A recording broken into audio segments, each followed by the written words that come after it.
but not mental toughness is good, of course, but not according to feminists and female journalists. From the New York Post, mental toughness campaign, which is, of course, Donald Trump, is just toxic masculinity rebranded. So if you're tough mentally and you can't be pushed around and you can't be, persuaded, and you won't fall in for the government's BS and the rest of it, well, that's just toxic masculinity. It's every chance they can to try to get you to fall in line, to be part of the herd, to listen to only what we say and stop thinking for yourself. You got to admit, that's exactly where media, government, everywhere else is going. And then when you don't fall in line and you don't fit their narrative of what they want you to do, they call you names, they shame you. And in some cases, like in the UK, they throw you in jail for 2 years for saying the wrong thing because you don't want illegal immigrants in your country. It can ramp up to be very extreme and very dangerous. The author is, who's the author? It doesn't say at the top here. Cult hero Ned Brockman's grueling 1,600-kilometer charity run is part of a broader trend of men repackaging mental health as mental toughness, according to a writer who suggests the blokification of mental fitness is just toxic masculinity rebranded. Conceding her unpopular opinion was going to upset some people, author and journalist Jill Stark stressed that Brockman had done an admirable job raising money to combat homelessness and should be applauded. But she explained there's always been something that troubles me about the philosophy he espouses and the message he's sending about what it means to be mentally strong. It is a uniquely masculine approach to well-being that's less self-care and more self-flagellation, she wrote on Instagram. Now, this is Ned Brockman. He ran a 1,600-kilometer charity run to raise money. And she's calling repackaging mental health as mental toughness. Why are women so offended by this? Well, number one, they can't do it. They're jealous. These women are jealous of men that can do things that they're incapable of doing or unwilling to do. So there's part of this that is jealousy. Number two, it's another way to say strong men are intimidating. They're not going to follow what we feminists and we leftists and we in the government want. So we must break them down. We must shame them. We must shut them up. We must control them. In this worldview, the more grueling the challenge and the more performative the suffering, the more psychologically robust you are. It's part of a growing trend in recent years of men repackaging mental health as mental toughness. Stark said extreme endurance runs, ice baths, paleo diets, biohacking, and raw dogging long-haul flights are just some of the things men are doing in the name of self-improvement. Is this really an example of mind over matter, or is this the blokification of mental fitness, just toxic masculinity rebranded? One of the things, if you notice, I think it's now 68% of women are on now some sort of medication, whether it's SSIs or antidepressants or all these other things, 68%. And then there's a huge number of women that are drinking to cope with life. So a man that decides to run ultra marathons for donations to raise money, and that he wants to be tough and he wants to be strong, this is the healthy person, if we're going to be honest. Out of all of this is the healthy guy. The woman that's overweight, sitting at home crying in her wine while she cuddles her cats because she's never going to find a man that'll love her because she's 38 and no eggs. That's the one that is making fun of a guy like this, saying that he's unhealthy. Just remember that. That is the important thing. And this is where I say, this is where the mental toughness comes in. This is where stoicism comes in, where you don't need to care what they think about you. You're stupid. It's a fat person calling a skinny person unhealthy. You just kind of have to say, yeah, okay, whatever, moving on with my life and not losing any sleep over this stuff. But they must tear down the strong mind. They must tear down the strong man, because that is the only way they can control society and the governments and everything else. And I'll tell you why. That they may not be able to take things over now as they wish, but they might be able to in a generation or two because of the effeminization of men. If you think about it, right? If you think about it, my entire channel is dedicated to good masculinity and crapping on weak men and feminists, and the relentless attack on masculinity and feminization of men. But, the truth is weak and feminized men are easily controlled. They make society vulnerable to manipulation and tyranny. We're bombarded with all these estrogenic chemicals from plastics and junk food and sedentary lifestyles. And the mainstream media, as you can see here, loves to demonize normal, straight, masculine men, calling us toxic. But today, that's where NMN comes in. Today's sponsor. It's nicotinamide mononucleotide, a derivative of the B vitamin niacin, which is known to dramatically improve health and longevity, serving as a precursor to NAD+, a compound that plays a crucial role in energy production, muscle regeneration, metabolism, and gene expression in the body. NMN works by replenishing NAD levels, which naturally fall at a rate of about 1% per year. It's the powerhouse of your cells for rebuilding. A 50-year-old person, for example, has about half of the NAD they had in their youth. And if you want to keep those levels high and not just fight for obesity, but to maintain your aerobic capacity and prevent age-associated diseases. And the FDA, they're trying to keep it away from us because a healthy, strong population is hard to control. You gain muscle, lose fat. It's anti-aging. Even my personal skin is improving since I've been taking this stuff. And it's been about a week. The FDA wants to change the status of NMN supplements to be classified as a drug so pharmaceutical companies can control it. And it's not based on safety or efficacy. They want to corner the market and make money from you, basically, or take it away from you. That's why I think right now you should get it while you still can. It's Black Forest Supplements, today's sponsor, NMN 1,000 milligrams, and it can help you do that. They have an exclusive offer for you if you just go to our link in the description or pinned comment. Then for the next 48 hours, you can buy 2 and get 1 free, so stock up now while you can. Come on, that was a pretty good brand, right? That was a pretty good brand integration. But if we're being honest, guys, if we are being honest, you know what I say is true. You can see it right here. They hate strong men. They cannot stand us because strong men will stop the governments from taking over. Strong men will stop all this bullshit. And that's what they're afraid of. They're scared to death that we will stop them. So why else would they be trying to tell boys they can become girls? And why else do they try to put, maybe Alex Jones was right when they say they're turning the frogs. Well, it turns out there's a lot of chemicals in the water that actually does have estrogen in it. Stark continues on. Stark's the author of High Sobriety and When You're Not Okay.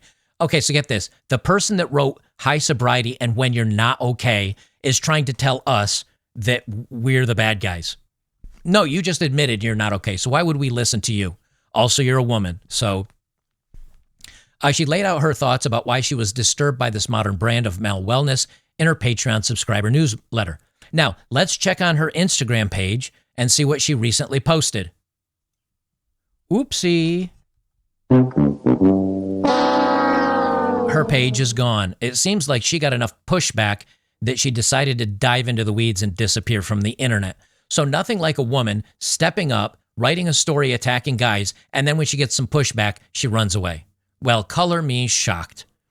Brockman, 25, kicked off his Ned's Uncomfortable Challenge at Sydney Olympic Park Athlete Center on October 3rd with a goal of running 1,000 miles to raise money for a homeless charity, We Are Mobilized. She's literally attacking a dude that ran 1,600 kilometers to raise money for homeless, and she's like, well, is this just male? It's just as male mental health being put off as being braggadocious. And is there nothing they appreciate? Answer, no.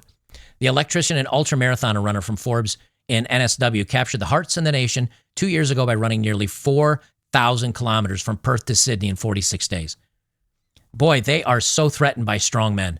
They are absolutely threatened by strong men. Well, that's not all. That's not the only story about this stuff. I wanted to read this afterwards. Who is Courtney Dowalter? Meet the woman who crushes ultramarathons. Well, I thought toughness and ultramarathons and endurance and all this stuff is males. I didn't see her writing anything about this lady. This is from July 11th, 2024, basically 2 months ago. Here's a woman that runs really, really long distances. She's run the Tahoe 200, which is brutal, running in the Tahoe Desert, 200 miles. I don't hear her complaining about her toughness. Well, why? Because she's a woman. It's okay if women are mentally tough. She's not mentally ill. She doesn't need any help. But the men that do it, they're toxic. It's always a one-way street. And when you see it, it starts becoming really apparent. You can tell there's definitely a narrative to this stuff. that a strong woman who can do it, and she's empowered, and she does all these wonderful things. Oh, stunning and brave. Oh, she is a paragon of all women, and women should look up to her. Hey, a man just did this. Well, you're just bragging and showing off. That's toxic masculinity. Maybe it's mental health being pushed off as mental. Shut up. Your narrative is so thin, I can see through it like it's not even there. But they continue on because, again, they don't want you strong. The white supreme people, origins of exercise, and 6 other surprising facts about the history of U.S. physical fitness. So, okay, number one, who cares that it was white dudes that brought physical fitness to the country? I don't think those dudes were all about the supreme. Now, maybe the guys in Germany might have been, but see, the two don't have to be attached. Hey, that black lady likes ice cream. Did you know ice cream makes you turn black? Wait a minute, what? That doesn't make any damn sense. So just because white guys that may have been in Germany, maybe those white guys that also started a fitness trend, it doesn't mean that one related to the other. But they have to form the narrative. Man, bad. White, bad. And so now they're trying to paint physical fitness. Now you say, well, that might be a stretch, dude. That might be a stretch. Oh, wait a minute. From Vice magazine. Gym bros more likely to be right-wing assholes. Science confirms. Now, what does a-hole mean? I mean, like, why would they call us that name? Because they can't control you. Right wing usually is true liberals, not leftists, true liberals, true people that want to have dialogue, true people that are open-minded, all the way to conservatives. But they can't control those people. Those people are too smart to listen to the lies they peddle. So when and this is actually a finding, more testosterone makes men more conservative or have more conservative values. I kid you, I didn't pull up the story. That is a study. That the more testosterone you have, the more independent and you fight back and you argue and you evaluate and you stand up on your principles. That's why they want all these guys out there to skip the gym, skip the testosterone, skip getting yourself healthy, and just become a skinny little twink that the feminists can use in whatever ways they want. I'm not going to read the story. You get the topic. Same thing here from The Independent. Men who visit the gym often are less likely to believe in socioeconomic equality, finds research. Yes, that's good. Because socioeconomic equality, that's socialism. That's the Marxism crap. And you keep blaming us of doing it, men and conservative men and strong men and independent and men you can't push around. You keep pushing and saying that we're the ones that are, part of the patriarchy and everything. We're the ones that saying we don't want anything to do with this. We know you're full of crap, and that's why they hate you. So as we come down this road, as we come down this future that is being built out for us, understand they're going to come after you with everything they have.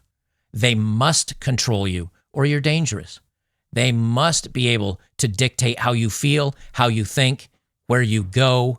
It's all about control. Look at the UK, these ULED cameras that the roadrunners keep cutting down. They want those 15-minute cities. You got an older vehicle? You're trying to travel. You want to just cruise around town. You want to go visit your friend across town. $15 every time you pass one of those things. It's control. The central bank digital currencies, control. We want to know what you're spending your money on and where and how and what products. Oh, you've had too much meat this week. Click off. Control. It's always about control. So when you step back from these issues and you move further and further away and get the overview and the big picture of this stuff, you start realizing they attack men, the media, the government. They attack not just men in general, but specifically men that won't vote for Kamala Harris or men that won't listen to DEI and the rest of this. And they make articles about the YouTubers that make fun of all the DEI in movies. And they make articles about men's channels like ours. And they make articles about gym bros. And they make articles, and it's all manipulation and lies. And once you see that, that's when you know, okay, I got what's going on.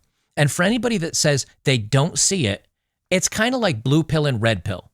A blue pill guy says, oh, you guys are just, you're creepy and you're weird and who hurt you? And that's blue pill guys. And then it happens to them and they go, oh my gosh. And they come right over to the red pill side and they're like, okay, I got you guys. I see what's going on. But what happens to people that don't pay attention to politics or don't watch the manipulation and the lies? Oh my gosh, orange man bad, and men that do this are bad, and you should. It's the same thing. They don't get it. They're sheep. They're sheeple. That's really what they are. And I won't go further in the politics on this because again, this is for the Better Bachelor channel. But at a certain point, you have to wake up. You must wake up to the realities of the world we're in. And for everybody that says, I don't politics, I don't want to hear politics, well, there's an option for you. You can go galt. But if you're going to live in society and you're going to be here, you're going to have to pay attention because there's real ramifications and real consequences. They will come for men. They're doing it now. You know, John Penny, the guy in the New York City subway, he tries to help a subway full of people and an elderly woman. When a guy's going to attack her, he puts him in a chokehold. He accidentally strangles the guy, and now he's the bad guy. Why? Because he did something masculine. And yes, unfortunately, the gentleman, but he was going to hurt somebody else. At what point do you just say, okay, I see what's going on. I got it. That's why men either need to wake up or get gone. And that's what leads us into our next story, the man that actually went John Galt for 28 years.